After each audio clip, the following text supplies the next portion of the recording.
보소서 주님 나의 마음을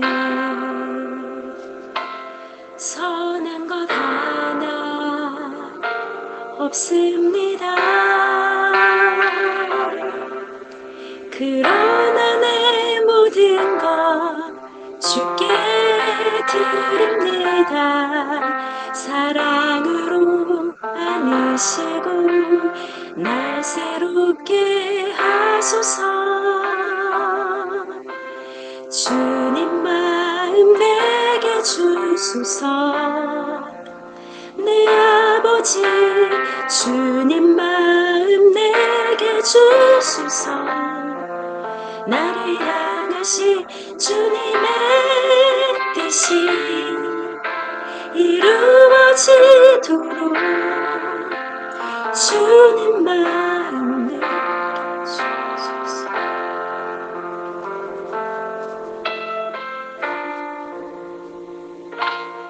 보소서 주님 나의 마음을 선한 것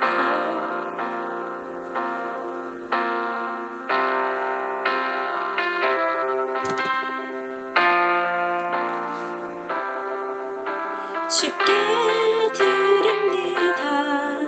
사랑으로 안으시고 날 새롭게 하소서.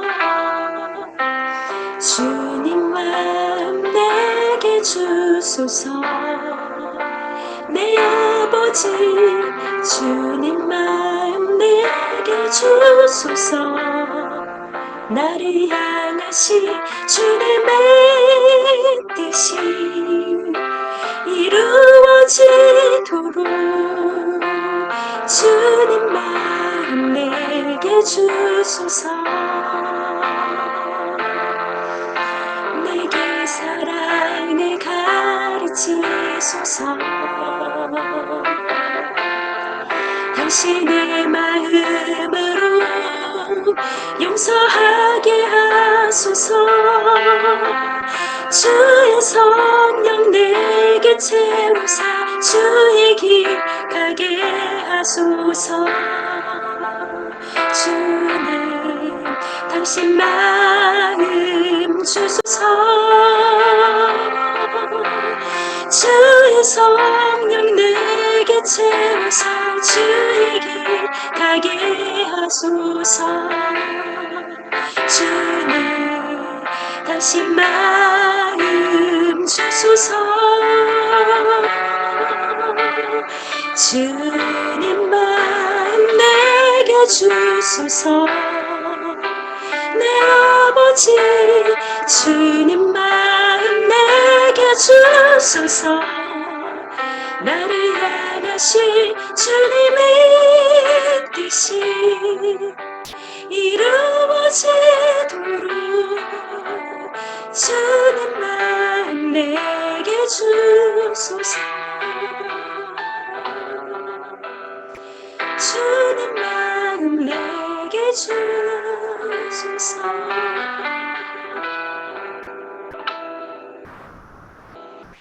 주님 마음 내게 주소서.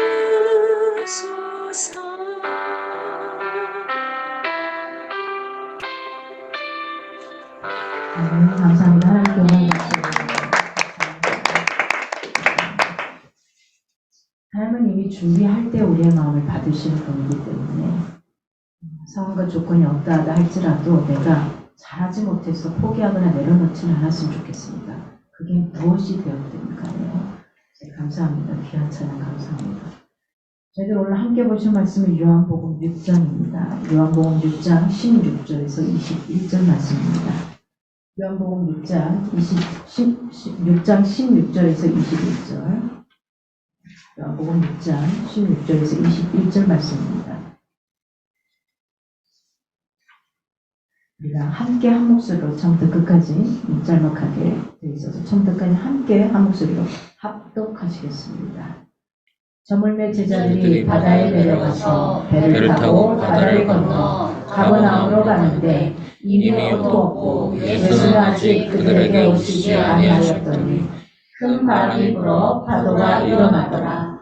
제자들이 노를 저어 10여리쯤 가다가 예수께서 바다 위로 걸어 배에 가까이 오심을 보고 두려워하거든 이르시되 내니 두려워하지 말라 하시는데 이에 기뻐서 배로 영접하니 배는 곧 그들이 가려던 땅에 이르렀더라.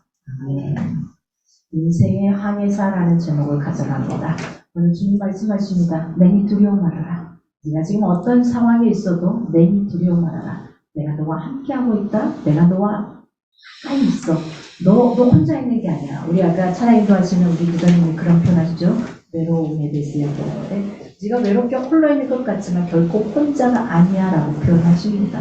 지금 힘들고 어렵지만 그렇습니다. 이렇게 찬양기도 하면서 멘트할 때 제 안에 그런 마음이 들었습니다. 고난을 통해서 우리에게 주고자 하는 게 뭘까? 지금 상황, 내가 원해서, 내가 원치 않아서 생겨나는 모든 상황들은 결국은 순종을 배우게 하기 위함이라는 것. 고난은 순종을 배우게 하기 위함이라는 말씀이 성경 구절에 나옵니다. 결국은 내가 그런 고난을 처하지 않으면 순종하기가 어려운 거예요. 순복하기가 어렵죠. 무릎 꿇기가 어렵죠. 잘못한 다음에 그 자리에서 내가 순복하고 순종하는 게 쉬워집니다. 그래서 사실은 고난을 당하지 않고 하나님 앞에 순종하며 살아가기를 바랍니다, 여러분. 오늘 본문은 5번째 표적입니다. 5번째 표적. 무리를 걷는 사건이요. 이 말이 믿어지시나요? 물리를 걸었다. 믿어지시나요? 이게 믿어지시나요? 솔직히 이성적으로는 믿어지기가 어렵습니다. 이성적으로는. 많은 사람들이 무리를 탁 걸어보려고 노력을 합니다. 하지만 바로 빠지는 걸 경험하게 됩니다. 이성적으로 하나님을 믿을 수 있다면 하나님을 믿을 사람이 과연 몇이나 될까 싶습니다. 그러나 그 이성을 뛰어넘는 분이 바로 하나님이시기 때문에 저와 여러분이 이게 말도 안 되는 것 같은 이 사건을 믿어진다는 거죠. 예수께서는 오병이의 이적도 말도 안 되는 거잖아요. 물고기 2마리와 보리떡 5개로 어떻게 5,000명? 최소한 10,000명에서 20,000명을 먹였다. 말도 안 되는 소리 하는 겁니다. 그게 이성적으로 인간의 생각으로 계산으로는 절대 될 수 없는 겁니다. 그걸 뛰어넘기 때문에 가능한 사건이 일어나는 겁니다. 마찬가지죠. 우리의 삶 가운데서도 왜 내 인생 가운데 가능한 사건, 이거 이상의 거 일어나지 않을까? 그건 결국 뭘까요? 내가 이성적으로만 생각하기 때문이죠. 하나님을 그 이성 안에 가둬놓고 있기 때문에 하나님의 나의 인생에 있어서 뭔가를 좀 뛰어넘어서 보여주고 싶은데 그걸 보여줄 수가 없는 거예요. 볼 눈도 없기 때문에 그렇습니다. 오늘 마태복음의 병영문단에 의하면 제자들은 예수님의 지시에 따라서 가버나움으로 가려 했던 것 같습니다. 그런데 제자들이 가버나움으로 가는 도중에 굉장히 큰 바람이 불고 파도가 심하게 일어나게 되죠. 이때 배는 파선 위기에 족족하게 됩니다. 직면하게 됩니다. 제자들의 목숨이 오락가락하는 이 상황 가운데 있습니다. 굉장히 위급한 위기의 상황 가운데 놓여 있습니다. 어쩌면 저와 여러분도 지금 21세기를 살아가는 지금 이 시대가 이런 선들을 오락가락하고 있는지도 모르겠습니다. 이 위기에서 구원하심으로 누가요? 예수 그리스도 그분이 구원하심으로 당신의 천하 만물의 주권자로서의 어떤 신적인 권세와 능력이 있음을 보여주시고 있는 장면이 오늘 본문에 요한복음 6장 16절에서 21절의 말씀입니다. 오늘 16절에서 18절을 보면 제자들만이 갈릴리 바다에서 풍랑을 만나요. 제자들만이 갈릴리 바다에서 풍랑을 만난다는 건 예수가 그 자리에 없을 때였다라는 겁니다. 있을 때하고는 또 달라요. 여러분 보세요. 내가 듬직하게 힘있다고 생각하는 믿음직한 사람과 옆에 있을 때는 그 상황이 어려운 상황이라도 그게 어렵게 느껴지지 않아요. 아마 같이 해결해 줄 거예요. 옆에 있으니까 내가 무섭지 않을까요? 내가 어린아이였을 때 부모 뒤에 숨었을 때 그 역할인 거죠. 그런데요. 똑같은 길을 가요. 똑같은 길을 가고 똑같은 시간을 걸어가고 똑같은 상황에 마주하는데 내가 생각했던 그 듬직했던 사람이 없는 겁니다. 내가 사랑하는 남편이, 내가 사랑하는 아내가, 아니면 내가 사랑하는 부모가 없는 거예요. 힘을 대신해 줄 수 있는 그 막아줄 수 있는 사람이 없을 때 상황을 보십시오. 똑같은 상황이었지만 두렵습니다. 뛰어넘을 수가 없는 거죠. 이 제자들이 갈릴리 바다에서 그런 상황이 되었습니다. 똑같은 상황을 수없이 마주했을 겁니다. 그런데 이들이 예수님이 없는 상황에서 풍랑을 만납니다. 예수님이 없는 인생은 불길함만이 가득 깔린 사실은 항해와 같습니다. 이런 항해길에서 우리가 지금 이렇게 살아있다는 건 기적 같은 인생을 살아가고 있는 겁니다. 16절에 보니까 저물매라는 표현을 합니다. 저물매. 새로운 사건이 일어날 것을 암시하고 있어요. 새로운 사건이. 지난 시간에 소개한 네 번째 표적, 오병이어의 이적에 이어서 갈릴리 바다 위로 걸어오셨고 그 폭풍을 잔잔케 하신 이 이적이 일어납니다. 다섯 번째 표적을 소개하고 있습니다. 예수님 자신을 환호하는 많은 무리들이 있었습니다. 그렇잖아요. 엄청난 일들을 벌였으니까 사람들이 얼마나 두 손 들어 환호하고 난리가 나지 않았겠어요? 싹 걸어가기만 해도 내 의도하고는 상관없이 뒤따라오면서 쫙 힘내지 않겠습니까? 그리고 그들은 자신들의 임금을 삼으려고 했죠. 왜? 배고플 때 밥 다 주잖아요. 아프고 병든 자들, 죽어있는 자까지도 살려내잖아요. 그런데 이런 무리들의 요구를 하나님은 결코 기뻐하거나 그들에게 편승되어서 그들과 함께 있기를 원하지 않으셨습니다.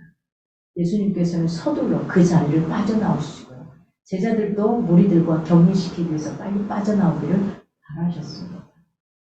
요한복음에서 어두움이라는 것은 단순한 저녁의 어두움만을 말하는 것은 아닙니다. 빛이 되신 예수님을 알아보지 못할 정도로 영접하지도 않는 악한 시대적인 상황, 이것을 어두움이라고 표현하고 있습니다. 이 무리들은 예수님 없는 인생이 얼마나 짙은 어두움이 깔려있는 항해와 같은지를 깨닫지 못하고 있죠. 그걸 깨닫기를 바라셨던 겁니다. 17절에 이미 어두웠고 아직 오시지 아니하셨더니라는 표현을 합니다. 이미 어두웠고 아직 오시지 아니하였더니 제자들이 바다로 나가는 동안 이미 어두워졌어요. 지척을 보기에 분간하기에도 어려운 칠흑 같은 밤이었던 거죠. 짙은 어려움이 깔려있는 거죠. 이런 항해와 같은 이 상황 가운데 있었던 겁니다. 요한은 그들이 지금 바다를 건넌 중이었고 주변은 너무 깜깜했고 예수님께서는 아직 오시지 않았다. 그 자리에 없었다라는 겁니다. 이건 어떤 상황입니까? 이 제자들의 불안한 상태를 더 극적으로 부각시키고 있는 이런 장면을 볼 수 있겠습니다. 바다 북단을 가로지르는 그 거리는 불과 8km 정도밖에 되지 않는다고 해요. 8km 내외를 좀 넘을 수도 있고 좀 작을 수도 있고 이 정도 거리인데 이때 제자들이 처한 상황은 굉장히 좋지 못한 상황이에요. 8km는 뭐 그닥 먼 거리는 아니거든요. 근데 본문에 보니까 예수는 아직 너희에게 오지 아니하셨더니라는 표현을 합니다. 표현은 제자들이 주님이 계시지 않는 상황 가운데서도 어려움을 당하게 되었다는 걸 강조하고 있어요. 주님이 계실 때 당했다면 제자들이 많이 불안에 떨지 않았을 겁니다. 왜? 그분이 행하신 이적을 계속 봤잖아요. 근데 보세요 여러분. 봤음에도 불구하고 주님이 없어도 내가 그분을 믿고 있다면 그 상황이 두려움에 떨지 않아야 되는데 두려워 떨고 있어요. 있으나 없으나 동의해야 되는데 내가 그걸 두려움에 떨고 있다. 우리가 있음으로 해서 예수님이 계신 것이 아니라 우리가 분명히 알아야 되는 거야. 내가 있음으로 인해서 예수님이 그 역할을 하시는 게 아니라 예수님이 계시기에 우리가 있는 겁니다. 예수님이 계시기에 내 존재의 의미가 더 부각되는 겁니다. 내 존재가 있기에 예수님이 부각되는 인생이 아니라는 겁니다. 예수님이 계심에 우리에게 세상을 살아갈 지혜가 있는 겁니다. 예수님은 우리 성도의 모든 것이 됩니다. 그는 우리의 능력이시기도 하시고요. 나의 승리이시고 나의 힘이시고 사실 우리가 살아가는 기쁨의 요체이십니다. 믿는 성도라고 해서 늘 불안과 공포, 실패와 좌절 속에 살아가는 사람이 얼마나 많습니까? 그 이유가 뭘까요? 왜 우리가 예수님을 믿는다고 하면서도 그렇게 불안하고 힘들고 여러 가지 것들이 힘에 겨워서 그렇게 살아가고 있을까요? 왜 그럴까요? 생각해 봅시다. 진짜로 예수님을 믿고 살아가는가 하는 겁니다. 진정으로 예수님을 내 마음에 모시고 살아가고 있는 거예요. 이게 없기 때문에 눈앞에 보이지 않으면 불안한 거예요. 이게 없기 때문에 그분을 신뢰하지 않기 때문에 그냥 없는 것처럼 느껴지는 거예요. 그 상황 가운데. 분명히 오늘 보십시오. 본문에 예수님의 제자들은 예수님을 따라다니면서 일거수일투족을 다 봤던 사람들입니다. 근데 그들의 그 불안함과 힘든 상황들이 지금 이 순간만 있었겠냐고요. 늘 도사리고 있었죠. 늘 있었습니다. 그런데 예수님이 옆에 있을 때는 그게 불안하지 않았는데 예수님이 곁에 없으니 그 짧은 거리임에도 불구하고 그 짧은 시간임에도 불구하고 그 상황 가운데 굉장히 불안하고 힘든 상황을 마주하게 된다는 것. 잃어버린 예수님을 우리가 만날 수 있는 곳, 그곳이 바로 사실은 성전이라는 곳이 될 것이고 예배당이라는 곳이 될 것이고 우리가 말하는 교회라는 곳이 될 겁니다. 그러므로 어떻게 해요? 교회 나와서 우리가 잃어버린 예수님을 다시 만나고 회복하고 세상 속에서도 열심히 살아가고 그 속에서도 보이지 않는 것 같지만 보이는 하나님으로 함께 만나고 살아가는 겁니다. 예배 속에서 만나고 말씀 속에서 만나고 기도 속에서 만나고 봉사하면서 그 속에서 예수 그리스도를 만날 수 있어야만 하는 겁니다. 예수님 없는 인간의 능력에는 뚜렷한 한계가 있습니다. 그걸 인정할 수 있기를 바랍니다. 오늘 18절에 파도가 일어나더라. 번역하면 이렇게 표현합니다. 그리고 잔잔하던 바다가 요동하고 있었다라는 표현입니다. 직역하면. 그리고 잔잔하던 바다가 갑자기 요동하고 있었더라. 이 단어는 그들이 출발할 때는 굉장히 잔잔한 바다였다는 것을 알 수가 있는 거예요. 잔잔한 바다였다는 것. 평온하던 바다에 파도가 일어난다는 것. 큰 바람이 불었기 때문일 겁니다. 실제 갈릴리 바다는 서쪽에 어떤 지중해하고 동쪽에 시리아 사막 가운데 있어서 어떤 추위가 이렇게 주변이 낮은 산도 있고 높은 산도 있고 이런 곳에 쌓여 있대요. 그래서 때로는 이상한 기류가 높낮이가 막 다르고 하니까 이상한 기류가 발생해서 예기치 못한 돌풍이 일어나기도 한답니다. 그래서 아마 이 당시에도 그 매우 잔잔했던 바다에 이런 이상한 돌풍 현상이 일어난 게 아닌가 이렇게 추측을 합니다. 예수님의 제자들은 큰 바람이 불었습니다. 풍랑이 이 바다를 10여리쯤 갔다고요. 이상한 돌풍이 부는 이 가운데서도 10여리를 갔다는 것은 제자들이 굉장히 탁월한 항해수를 볼 수가 있어요. 그렇잖아요. 이때 당시에는 어부들도 있었기 때문에 굉장하죠. 이 상황 가운데 잘했던 겁니다. 그 정도로 갔다라는 건. 사실 사람이 죽음의 문제 앞에 서면은 어떻습니까? 초인적인 힘을 발휘하더라고요. 죽으려고 하니까 굉장히 초인적인 힘을 발휘하게 되더라고요. 그래서 우리는 어렵지 않게 이런 상황들을 많이 볼 수 있게 되는 것 같습니다. 그러나 문제는 이와 같은 초인적인 힘이 발휘될지라도 그 힘으로 자기의 문제를 완전히 해결할 수는 없다는 겁니다. 인간의 능력, 한계에서 고민하게 하는 문제들 또는 바톤을 넘겨받았어요. 누군가로부터 넘겨받아서 해결해 주시는 분이 결국은 누구냐? 내가 아니라 누구요? 그요. 그가 누굽니까? 예수 그리스도 그분입니다. 내 문제를 하나님 앞에 와서 기도하라는 것은 내가 받았던 내 인생의 문제의 바톤을 누구에게? 하나님께로 바톤 터치를 하는 겁니다. 릴레이 경기를 하는 겁니다.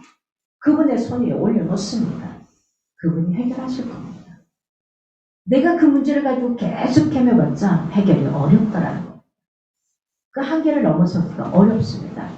우리가 그분을 의뢰할 때, 그분을 신뢰할 때 친히 우리의 문제를 그분이 넘겨받으시고 해결해 주십니다. 그러기 위해서 이 지금 사순절 기간 동안 고난을 당하시고 인생 가운데 저와 여러분을 위해 이 땅에 오신 예수 그리스도 그분을 만나가는 겁니다.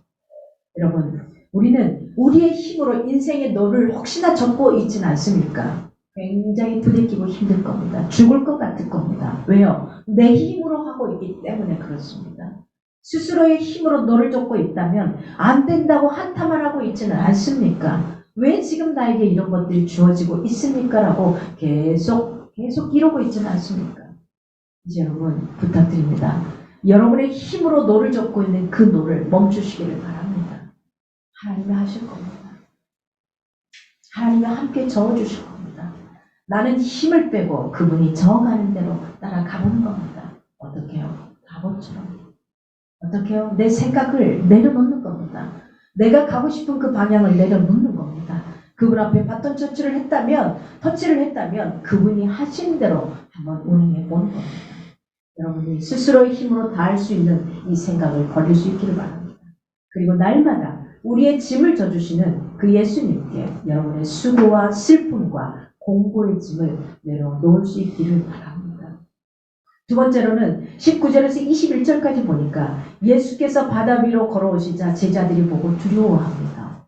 아니, 자기의 스승을 보는데 두려워 떱니다. 예수님은 성도가 고난당하는 현장 어디든 찾아오십니다. 그곳이 어디든 상관이 없어요. 내가 보기에 초라하고 정말 보기에 부끄러운 그 장면까지도 찾아오시는 겁니다. 오늘 19절에 보니까 예수께서 오심을 보고 두려워하거든요. 두려워해요.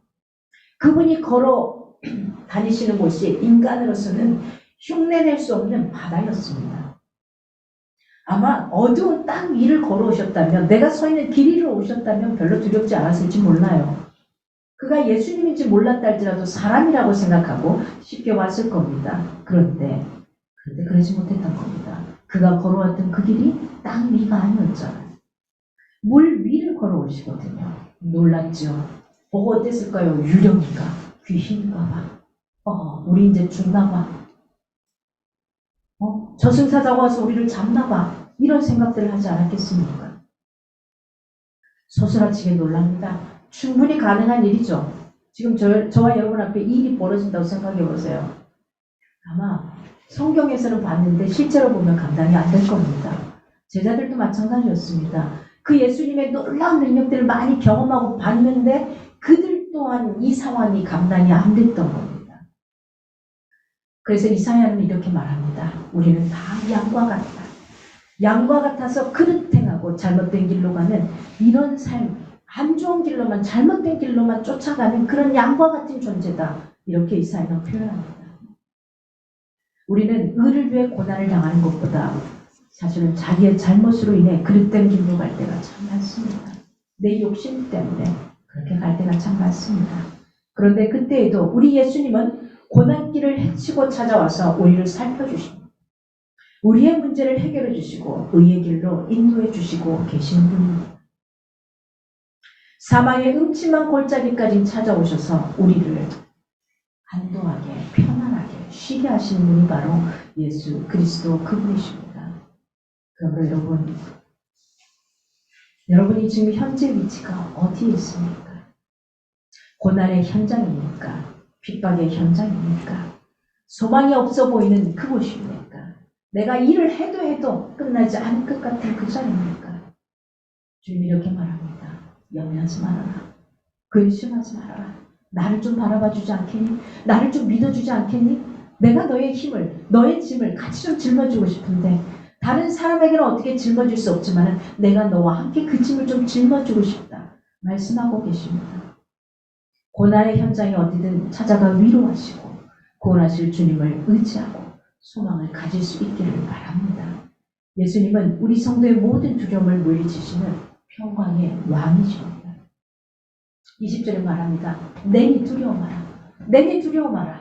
네가 뭘 보고 그렇게 따라가니? 지금껏 사람들을 바라보고 세상에 있는 스펙들을 바라보고 따라가봤지만 주어진 게 뭐가 있었니라고 물으시는 겁니다. 뭐가 네 앞에 펼쳐졌고 괜찮았니라고 물으시는 겁니다.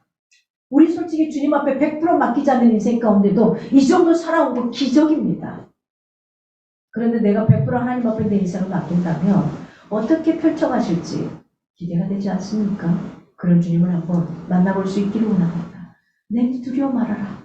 두려워 마. 내가 너와 함께. 나는 한순간도 너를 떠난 적이 없어. 네가 나의 손만 놓지 않으면 돼. 주님 말씀하십니다. 내니 두려워하지 말아라. 유령이구나. 무리를 걸어오시는 주님을 바라보며 두려움에 떨고 있는 그 제자들에게 말합니다. 내니 두려워 말아. 나다 나. 나다 나. 니들을 사랑하는 스승인 나다 나. 이렇게 표현하는 겁니다. 그리스도께서 자신의 절대적인 실성을 직접 나타내는 가장 순수하고도 완전한 표현이었습니다. 나다 나. 나야 나. 네가 찾던 나야. 네가 두려움에 있는 그거, 두려움에서 다시 그 두려움을 없애줄 수 있는 그가 다 바로 나야. 이겁니다. 제자들을 두려움에서 떨게 하는 그들에게 불안감을 소멸시켜주는 그 표현. 나다. 두려워 떨지 마라. 이렇게 표현하는 겁니다. 공경과 불안감이 빠진 그들의 귀에 들린 예수님의 음성은 잃었던 마음의 평정을 되찾아 주었습니다. 그들로 하여금 그 공경 가운데 맞설 수 있는 힘을 주었던 겁니다. 이제 안심이구나. 이제 안심이구나. 그분을 바라봤을 때, 그 예수 그리스도를 인정하고 맞이했을 때 그분이 함께할 테니 그 요란하게 폭풍과 몰아쳤던 돌풍이 몰아쳤던 그 바닷가가 잔잔하게 되었더라 하는 겁니다. 여러분, 인생의 상황 가운데 많은 돌풍들이 일어날 수밖에 없습니다. 부부간에 일어나는 소소한 것, 애인 간에 일어나는 소소한 것, 부모와 자녀 간에 일어나는 소소한 것, 기타 등등 회사의 직원과 일어나는 소소한 것들, 이 돌풍들이 수없이 일어납니다. 그럴 때 기억하십시오. 내게 두려워 말라. 내가 너와 함께한다. 그리고 그 주님 앞에 기도하십시오. 주님 어떻게 할까요? 주님 어떻게 할까요? 주님이라면 어떻게 하실까요? 주님이라면 지금 이 순간을 어떻게 해결해 가실까요? 어떤 말씀으로 어떻게 해나가실까요? 늘 묻고 그게 말씀하신 대로 하시길 바랍니다. 혹시 여러분은 예수님에 대해서 자기 사역을 채우기 위해 만족시켜주지 않는다고 원망하고 있지는 않습니까? 예수님에 대한 우리의 인식을 바꿔야 할 때입니다. 예수님은 우리의 마음에, 삶에 영원한 평화를 심어주시는 평화의 왕이십니다. 썩지 아니하는 하나님의 영광을 썩어질 세상의 그것으로 바꾸지 아니하는 저와 여러분이 되기를 원합니다. 우리는 예수님을 영접할 때 구주로 뜨겁게 영접해야만 합니다. 구주라는 건 내 인생의 주인이십니다. 인생의 주인이기 때문에 그분이 말씀하신 대로 살아가야 하는 겁니다. 21절에 이에 기뻐서 배로 영접하니 이는 예수께서 제자들의 배에 오르시자 그들을 괴롭히던 모든 상황이 그쳤습니다. 그들이 예수 그리스도를 인생 가운데 모셔드렸을 때 그 모든 인생의 요란한 파도들이 잔잔해지더라는 겁니다. 배는 안전하게 목적지까지 우리를 데려다 주고 있습니다. 이는 예수님의 인재가 어떤 결과를 가져준다 하는 것인지 우리에게 보여주고 있는 사건입니다. 이 세상의 모든 마음과 법칙은 바로 그분의 지배 아래 있습니다. 예수님과의 동행은 안전한 인생 항해를 통해 무사히 목적지에 이르게 하는 확실한 보장이 되어줍니다. 이런 확실한 보장이 있는데 여러분이 무엇을 믿고 따라가시겠습니까? 예수님의 영접은 요한복음의 매우 중요한 주제 가운데 하나입니다. 예수님은 우리의 구세주로서 영접을 받으셔야 돼 미적지근한 그런 영접이 아닌 우리의 전심을 담은 뜨거운 영접을 받으셔야 하는 분입니다. 요한은 예수님을 영접하는 이들에게 이렇게 말합니다. 영접하는 자, 곧 그 이름을 믿는 자들에게는 하나님의 권세를, 자녀가 되는 권세를 주셨다고 말합니다. 모든 걸 다 주셨어요. 모든 걸 다. 그걸 누리고 살아갈 수 있기를 바랍니다. 그러나 입술로만 읊조리는 영접은 진짜한 영접이 아닌 거죠. 진짜 영접한 여인은 자기가 갖고 있는 모든 것을 다 털어서 예수님의 발등상에 향유를 붓게 되는 거죠. 그러나 그가 가난해지지는 않지 않습니다. 그에게는 더 큰 은혜와 하나님의 더 큰 놀라움이 함께 경험하는 걸 볼 수 있습니다. 이런 영접을 통해 예수님을 진정한 여러분의 구주를 맞아들이게 되는 겁니다. 예수님을 내 인생의 주인으로 맞아들였다는 건 내 삶으로 나타날 수밖에 없는 것. 예수님은 성도를 소원의 항구까지 무사히 인도하는 인생의 항해사입니다. 1등 항해사에게 여러분의 인생을 좀 맡겨보지 않으시겠습니까? 예수님은 어떤 분이십니까? 히브리어 표기로 보면 여호수아입니다. 구약의 여호수아는 아주 독특한 인물입니다. 그는 이스라엘의 위대한 지도자 모세의 후계자에 불과했습니다. 모세의 시종을 들다가 이약 그 후계자로 지목된 인물이었습니다. 별 볼 일 없는 인간이었습니다. 별 볼 일 없는 인물이 여러모로 모세와는 비교도 되지 않는 인물이었지만 결정적인 것은요. 이를 통하여 이스라엘 백성을 가나안으로 이끌어갔던 인물이 바로 여호수아였다는 사실입니다. 모세가 평생의 힘을 다해 못했던 것을 여호수아가 했습니다. 무엇을 말해주는 것이겠습니까? 바로 우리 예수님의 사역의 능력을 예표해주고 있는 것. 인간이 할 수 없는 그것, 초인적인 인간이 평생의 힘을 다해도 할 수 없는 그것을 우리 예수님은 능히 하실 수 있음을 보여주고 있는 것입니다. 예수님은 우리 인생의 항해사이십니다. 튼튼하고 견고한 영혼의 닻이 바로 예수 그리스도 그분이십니다. 우리가 소망하고 바라고 기대하는 그곳으로 인도해 드리십니다. 그는 능력이 부족하지 않습니다. 또 처음 계획한 것을 중간에 절대 바꾸지도 않으시는 분입니다. 그러므로 우리에게 필요한 것은 그것에 대한 확신입니다. 하나님이 나를 이 땅에 내보내시며 나에게 하고자 하시는, 내가 이렇게 살아가기를 바라셨던, 태초에 나에게 주셨던 그 사명, 그것을 끝까지 확신하며 걸어갈 수 있기를 바랍니다. 여러분, 절망의 긴박한 순간을 통해 그들은 예수님에 대한 인식의 지평을 넓혀가기 시작했습니다. 예수님은 단순히 자기들이 좋은 선생이 아닌 진짜 내 인생의 구주이구나, 이걸 깨달을 수 있었던 것입니다. 고난과 시련이 우리에게 주는 유익입니다. 그래서 성경은 말합니다. 고난은 유익이다. 그 고난을 통해서 우리에게 순종을 배우게 하기 위함이라는 겁니다. 이러한 가정이 없이는 어느 누구도 예수님이 자신의 생애 구주라는 사실을 깨달을 수가 없는 겁니다. 지식으로는 알 수는 있습니다. 지식으로 알 수 있죠. 안다라고 표현할 수 있습니다. 그가 누구인지, 성경이 어떤 건지. 그러나 절감할 수는 없다라는 겁니다. 지식은 이성으로밖에 되지 않습니다. 그래서 논리적이고 뭔가 되지 않는 것들은 믿어가지가 어렵다라는 겁니다. 우리는 하나님을 경험의 종교, 그분을 체험하고 내가 삶으로 살아내는 종교입니다. 말씀은 살아 운동력이 있다고 표현합니다. 그 말씀이 내 삶으로, 내 모습으로, 삶의 모습으로 표현돼야만 진정한 그리스도인이라고 표현할 수 있습니다. 은혜의 경험을 통해 새로운 신앙인으로 거듭날 수 있는 저와 여러분이 되기를 간절히